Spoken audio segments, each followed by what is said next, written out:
देशों को पुतिन से अलर्ट रहने का मैसेज भेज दिया है, क्योंकि रूस ने लंबी दूरी तक हमला करने वाली मिसाइलों का प्रोडक्शन अब कई गुना ज्यादा बढ़ा दिया है। रूस इस्कंदर और किंजल जैसी घातक मिसाइलों का एक बड़ा भंडार जुटा चुका है और इस बीच प्रेसिडेंट पुतिन ने नेटो को फिर से धमकी दी है। पुतिन की धमकी नेटो चीफ के बयान के बाद आई है, जिसमें उन्होंने कहा है कि नेटो का कोई भी फैसला पुतिन नहीं कर सकेंगे।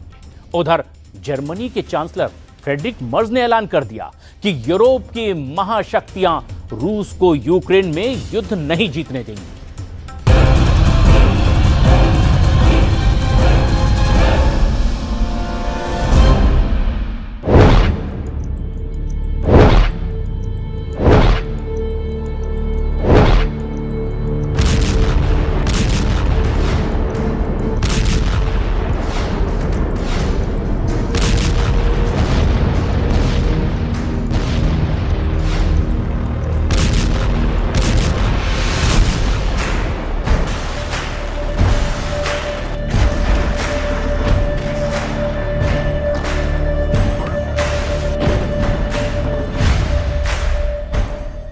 यूक्रेन के नक्शे को पुतिन ट्रंप मिलकर हाफ करने जा रहे हैं।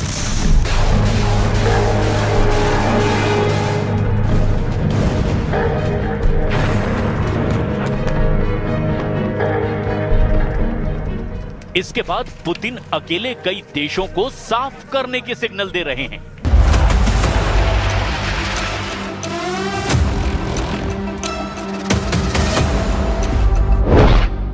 यूरोप में पुतिन ब्रिटेन, जर्मनी, फ्रांस और पोलैंड को सबसे बड़ा खतरा मान रहे हैं, क्योंकि इन देशों ने अगले 4 साल तक पुतिन को युद्ध न जीतने देने की गारंटी ले ली है।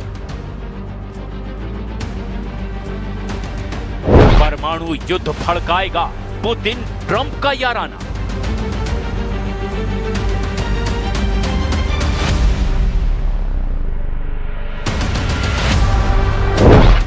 रूस को घेर कर चलाएंगे नेटो के 30 देश।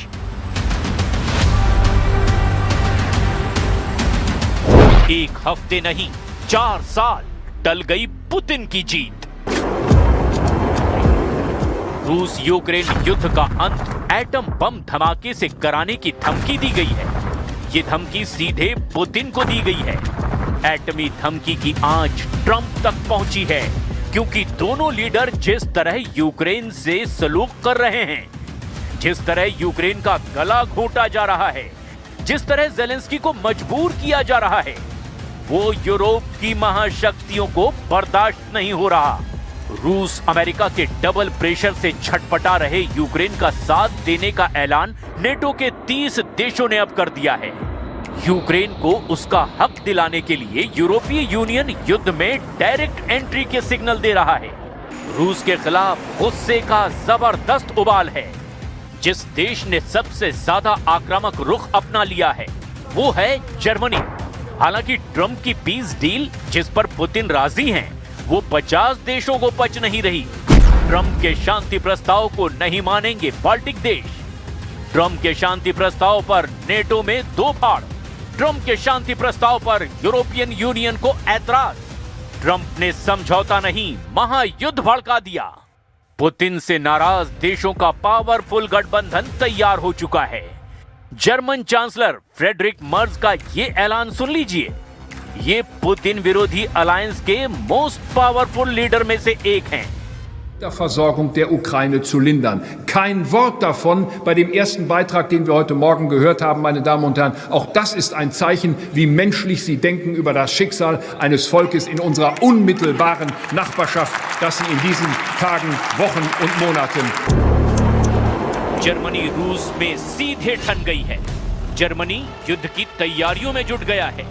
जर्मनी ने रक्षा बजट और हथियारों को बढ़ाने की घोषणा कर दी है।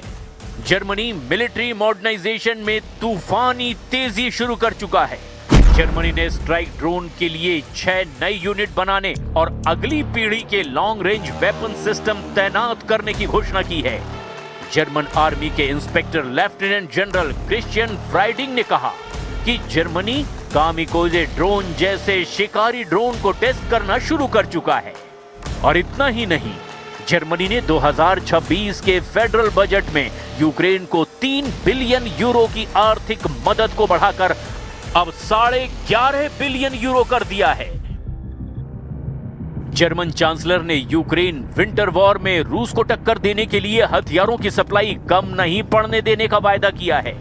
जर्मनी ने पुतिन के साथ ट्रंप पर भी निशाना साधा है। फ्रेडरिक मर्ज ने कहा कि बिना यूक्रेन और यूरोप की सहमति के कोई भी समझौता माना नहीं जाएगा। जर्मन चांसलर ने यह तक कह दिया कि यूरोप के देशों को मोहरा नहीं बनाया जा सकता। जर्मनी के साथ ही यूरोपीय यूनियन ने अब रूस को युद्ध मशीन बता डाला है। European Union foreign policy chief Kaja Kallas ने शक जाहिर किया है कि रूस सीज फायर के नाम पर धोखा दे रहा है। कैजा कैलास ने अपील की है कि पुतिन की नई चाल से यूरोपीय देश अलर्ट मोड में हैं। Immediate and unconditional ceasefire must be the first step to ending the war. But right now we see zero indication that Russia is ready for a ceasefire. Russia is not winding down its military machine, but ramping it up. We still need to get from a situation where Russia pretends to negotiate to a situation where they need to negotiate. European union की तरह ही NATO chief mark रूटे भी Putin को भड़काने वाले बयान दे रहे हैं। Mark रूटे ने यूक्रेन को नेटो सदस्य बनाने के रास्ते में रूस के अड़ंगे को खारिज कर दिया है। नेटो चीफ ने कहा कि यूक्रेन को नेटो मेंबरशिप दी जाएगी या नहीं, इससे रूस का कोई लेना देना नहीं है। पुतिन के पास नेटो का कोई वीटो नहीं है जिससे वो तय करेंगे कि कौन नेटो सदस्य बनेगा और कौन नहीं। नेटो चीफ का ये बयान पुतिन का दिमाग खराब कर सकता है, क्योंकि यही सबसे बड़ी वजह है जिसने यूक्रेन रूस युद्ध शुरू करवाया। नेटो को ही पुतिन अपना सबसे बड़ा दुश्मन बताते हैं, लेकिन ट्रंप ने जो 28 पॉइंट वाला प्रस्ताव पुतिन को भेजा है, उसमें नेटो को लेकर तय शर्तें रूस के हिसाब से एकदम सटीक हैं। जैसे ट्रंप के पीस प्लान में प्रस्ताव है कि नेटो अब अपना विस्तार रूस के पास तक नहीं करेगा। नेटो और रूस दोनों अपनी मौजूदा सीमा सुरक्षा नीतियों में स्थिरता लाएंगे। रूस और नेटो के बीच अमेरिका की मध्यस्थता में सुरक्षा वार्ता होगी। यूक्रेन अपने संविधान में लिखेगा कि वो नेटो में शामिल नहीं होगा। साथ ही नेटो अपनी विधियों में लिखेगा कि यूक्रेन को भविष्य में भी सदस्यता नहीं दी जाएगी। नेटो यूक्रेन में कोई सैनिक तैनात नहीं करेगा। यूक्रेन नेटो की सैन्य तैनाती की इजाजत भी नहीं दे पाएगा। यूरोपीय सुरक्षा संरचना को यूक्रेन की सीमाओं से दूर रखा जाएगा। सबसे अहम और यूक्रेन के लिए झटके की बात यह है कि यूक्रेन कभी भी परमाणु हथियार नहीं रख पाएगा। ट्रंप ने पूरी तरह नेटो के गेट पर यूक्रेन के लिए नो एंट्री का बोर्ड लगा दिया है, लेकिन नेटो चीफ मार्क रूटे ने ट्रंप से अलग रुख अपना लिया है। मार्क रूटे चाहते हैं कि अगर यूक्रेन को नेटो से बाहर रखना है तो उसे ऐसी सिक्योरिटी गारंटी मिले जिसके बाद रूस कभी भी हमला करने की हिम्मत ना जुटा सके। नेटो चीफ मानते हैं कि रूस यूक्रेन युद्ध खत्म होने के बाद भी खतरा टलेगा नहीं। We need the capabilities, we need the equipment, real firepower, and of course, the most advanced tech. Because the threats we face are real and lasting. Russia's unprovoked war against Ukraine is the most obvious example of the threat. But the danger posed by Russia will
Основные усилия сосредоточим на повышении боеспособности национальных контингентов и совершенствовании управления коллективными силами.